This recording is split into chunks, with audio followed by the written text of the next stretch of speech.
special guest tonight. She's local here to Philly, but she travels all across the country doing comedy. Give it up for Mary Radzinski!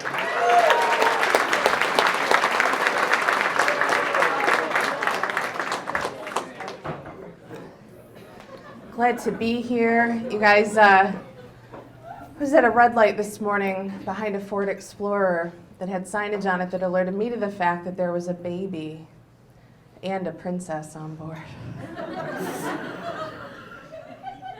What are the fucking chances? It's gonna be a great year. So another car, lady driving one bumper sticker. It said, "All my children have paws." Rare.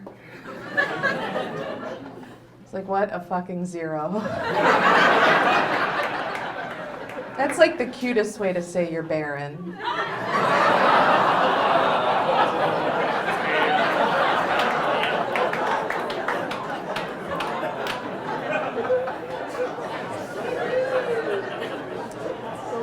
I was standing in a long line, and this woman behind me, just making conversation, being polite, was like, "So, do you have any kids?" Like 5 years ago or so, I would have confidently answered, "Not yet." Now I'm just like, not anymore. I don't like small talk. As I saw this commercial for a pregnancy test, it said, "Imagine knowing you're pregnant the moment it happens." I was like, ooh. That'd have fucked up a few first dates. No thanks.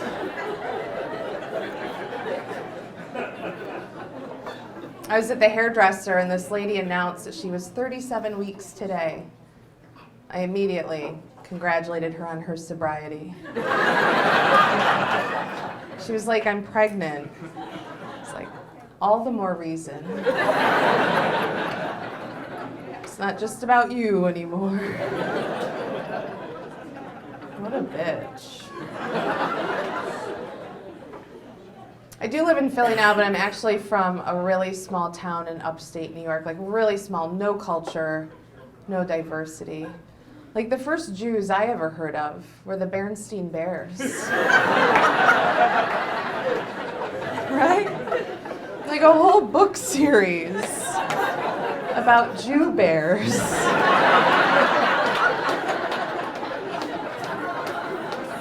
That's adorable.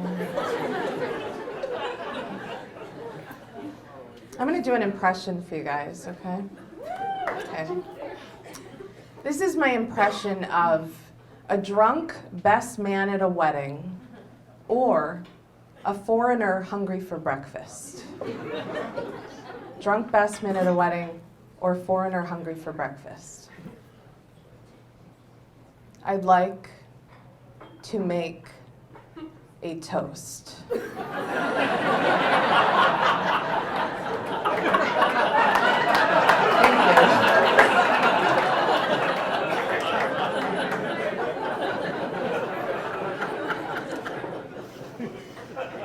Guys, I'm trying to quit smoking cigarettes. I've started using an electronic cigarette, and they're pretty great, right? You can get them at 7-Eleven. They have a blue tip, and they make you look like a prince from the future. Pretty great. The only thing that bothers me, though, is how comfortable people are smoking them anywhere, because there aren't a ton of rules or regulations yet. I swear to God, I saw a woman just huffing away on one in the doctor's waiting room. Like, I don't think that's supposed to happen. Like, who's that comfortable in their own skin? That's like the sort of person that gets onto an airplane with a homemade tuna and onion sandwich. Like, shoes are off by takeoff. Ugh. I'm just saying, if they came out with a safe electronic version of cocaine, I'd still go do it in the bathroom like a lady.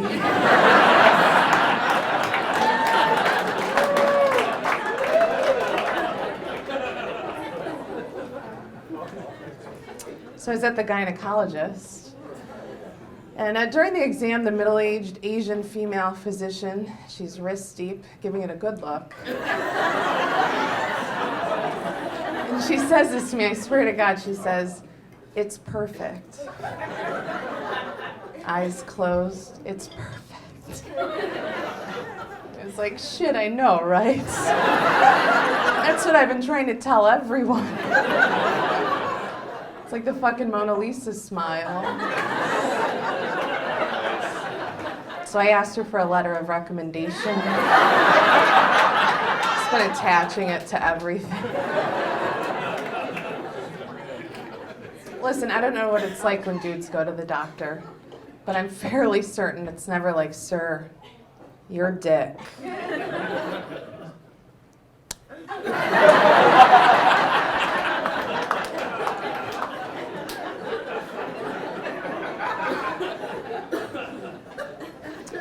You guys, I'm at that age now where all my friends are getting divorced. It's kind of my favorite time. I've been waiting years for this. Like at one time I was the maid of honor, making sure her dress was perfect. Now I'm the maid of dishonor, making sure her online dating profile pic hides the baby weights. That's an honor. Some of these women, they haven't been single for years. I'm trying to help them out with the dating scene. I'm like, listen up. It's not like high school.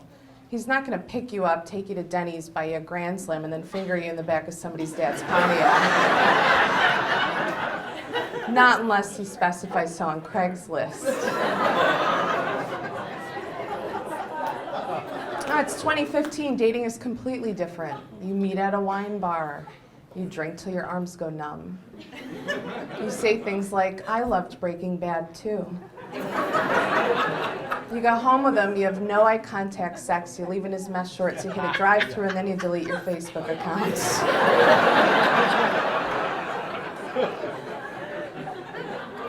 Those are the rules. I will say I've started dating somebody recently who's smarter than I am. But I don't actually believe that he's smarter than I am. He just asks why all the time. About everything, he's gained a lot of knowledge that way. I never ask why. I never have. You learn certain things. The sun rises in the east, sets in the west. Water's wet. Learn to make a sandwich. I'm like, cool, sounds good. Right? We go out to lunch. I order a corned beef sandwich. He's like, do you know why they call it corned beef? It's like, because it's fucking delicious. He's like, no, well actually, the salt that they use to cure the beef is the size of corn kernels. I was like, you're lucky your dick's cool.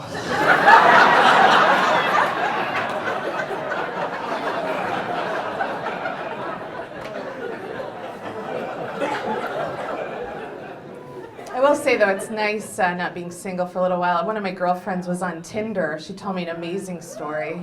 She said she received 2 messages from a gentleman. First one said, pretty sure you're my soulmate. Second one said, can't wait to come all over your face and tits. Yes. That's disgusting. Like, who leads with soulmate? Thanks a lot, you guys. Enjoy the rest of the show. Guys, give it up for Mary.